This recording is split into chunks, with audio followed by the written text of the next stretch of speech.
Watu waliokufa miaka 200 zilizopita kama wanaweza fufuka saa hii, watashangaa sana.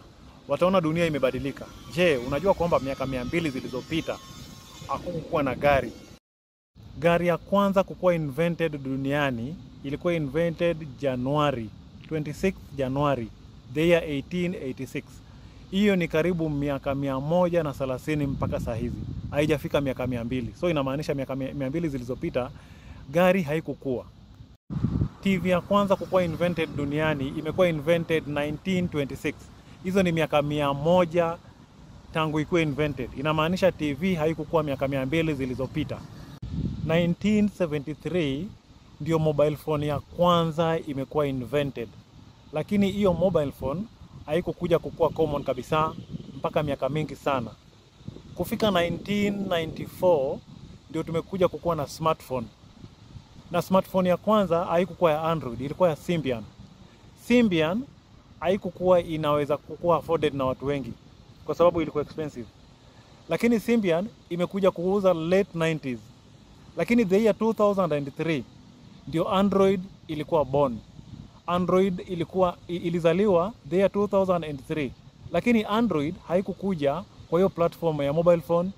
Android ilikuwa inatumika kwa vitu kama cameras na kucontrol vitu kama hizo. Kucontrol vitu kama cameras, ma CCTV.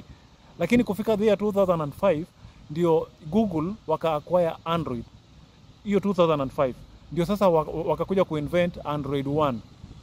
Ndio wakafungua open market kwa Android. Ndio watu wengine wakaanza kutumia Android, kina Nokia, kina nani, kina whatever Samsung wakaanza kutumia Android OS. So, ukiangalia tangu wakati Android ikuje mpaka saa hizi na iPhone ikakuja, unakuta kwamba dunia imebadilika haraka na imebadilika mbio. So, kama wale watu walikufa miaka mingi zilizopita, kama miaka 200 zilizopita, kama wanaweza kuamka leo saa hii, watashtuka kwa sababu wataona maajabu, wataona magari za kiajabu, wataona simu za kiajabu, wataona vitu za kiajabu. Lakini sasa swali langu, mimi nikifa leo, alafu nifufuke baada ya miaka 200, nitaona changes gani? Unaona, kama nitakufa leo niamke nifufuke baada ya miaka 200, nikuje nikutane na smartphone, nikuje nikutane na magari za kawaida kama hizi zenye tunaona hapa barabarani.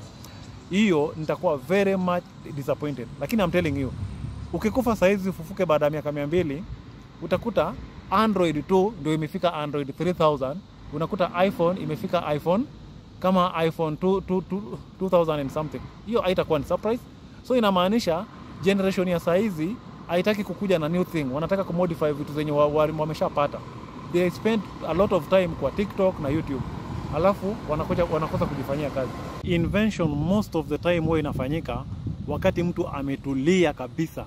Alafu huwa inafanyika wakati mtu amekosa kitu fulani, alafu akili yake inaanza kuwaza sana vile anaweza kutengeneza solution kwa hiyo kitu. So unaona, invention ni kukuja na kitu kipya Kenya hakijawahi onekana.